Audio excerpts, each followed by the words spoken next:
जो कोई भी उन्हें वापस लेके आएगा मैं उसे 100 ऊँटनियां इनाम में दूंगा। सुना तुम लोगों ने? 100 ऊँटनियां।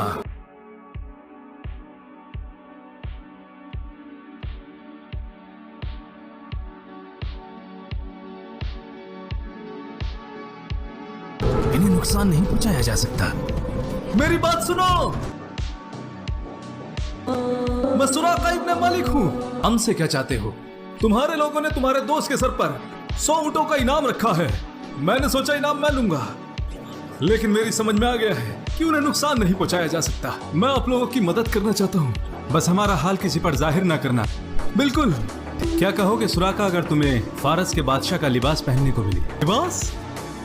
फारस के बादशाह का? जब नबी ने आपको आते देखा तो मुझे हुक्म दिया ये बताने के लिए